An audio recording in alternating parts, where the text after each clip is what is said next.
Everyone involved in this incident agreed on one thing. Nothing about it felt dramatic while it was happening. That's why it worked. That's why it took so long for anyone to realize something was wrong. The property sat along Route 41, several miles outside a small rural town most people only noticed when they needed gas. The road cut through forest and farmland, with long stretches where headlights were the only moving lights for miles. The house wasn't old by historical standards. It wasn't famous. It didn't have a reputation. It was just there.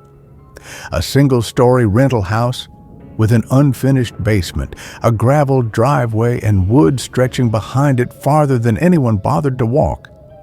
People passed it every day and forgot about it immediately. That's important, because nothing about this story starts with fear.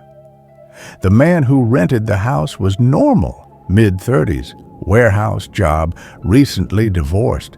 He wanted quiet, cheap rent, space to be alone. The landlord mentioned the previous tenant had left suddenly, but didn't say why. No damage, no missing items, just gone. That happens sometimes. He moved in on a Sunday afternoon with a rented truck and 2 plastic bins of belongings. Neighbors saw him unload. They waved. No one warned him. Not because they didn't care, because no one knew what to say. The first week passed without incident. Utilities worked fine. The house settled at night like all houses do. Pipes knocking, wood creaking, nothing out of the ordinary. The only thing he noticed was the basement door. It was always unlocked. He locked it every night. Every morning, it was unlocked again. At first, he assumed he'd forgotten. After the 3rd time, he marked the edge of the door with a pencil line. The next morning, the line was broken. The door had been opened. He told himself the latch was faulty. He didn't go down there to check. He didn't need the basement. The second week, he started hearing sounds. Not loud, not clear, just movement, mostly at night. It sounded like furniture shifting slightly, then stopping, like someone adjusting their weight on a couch, even though he lived alone. Once, while brushing his teeth, he heard a soft knock. Not on the door, from inside the walls. One knock, then nothing. He stood there listening for a long time. It didn't happen again. That night, his phone recorded 3 missed calls from his own number. He assumed it was a glitch. He deleted them. The 3rd week is when things became documented, because that's when he started writing things down. He didn't tell anyone at first. He didn't call the landlord. He didn't post online. He just started keeping notes, times, sounds, locations. He wrote that at 1:42 a.m.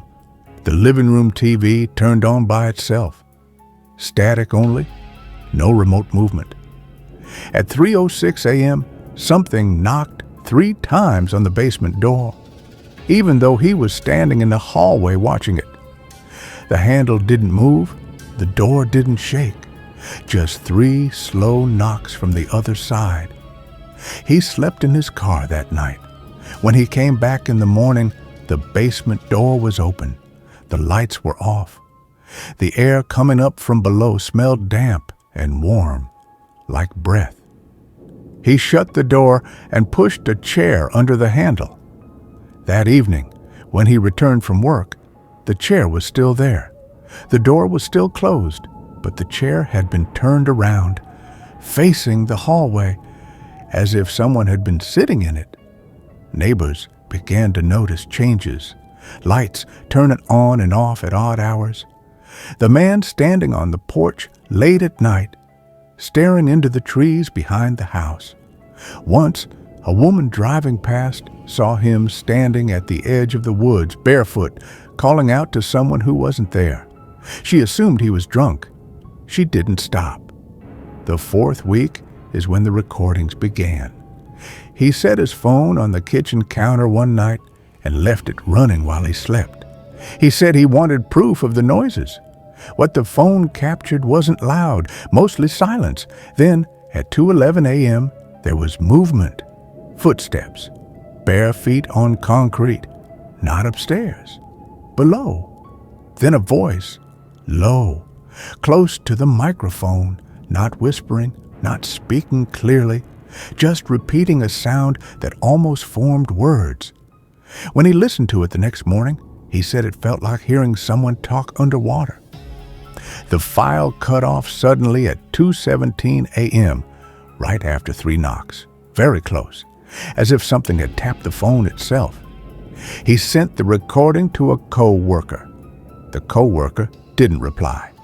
Later, he said he couldn't explain why, but listening to it made him feel like he wasn't alone in his apartment anymore. He deleted the file and blocked the number. He never spoke to the man again.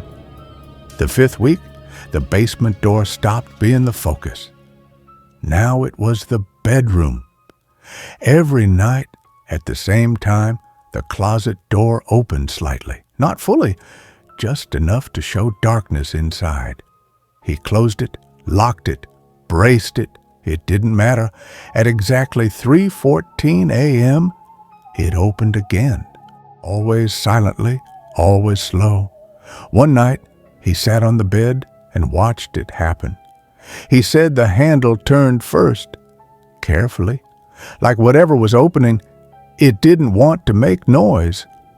When the door stopped moving, he heard breathing, not his, not loud, just steady, coming from inside the closet. He slept on the couch after that. The disturbing reveal came on a Thursday. He finally went into the basement. The landlord arrived with a locksmith to check the door. They found nothing wrong with the latch. The basement was unfinished. Concrete floor, exposed beams, one bare bulb hanging from a wire, and handprints. On the walls, pressed deep into the dust, dozens of them, all facing inward, as if people had stood along the walls, touching them. Some were smeared, some were perfectly placed. None overlapped, and none belonged to the man. The landlord said nothing. He just stared for a long time and told him the lease would be terminated immediately. No explanation, no refund, just a quiet request to leave before dark. The man packed what he could and planned to leave that night. He didn't. At 9:46 p.m., he called emergency services. The call lasted 4 minutes. He was calm at first. He said someone was inside the house. Then he said they weren't moving. Then he said they were standing too close. The operator asked him where he was. He said, in the basement. He didn't explain why.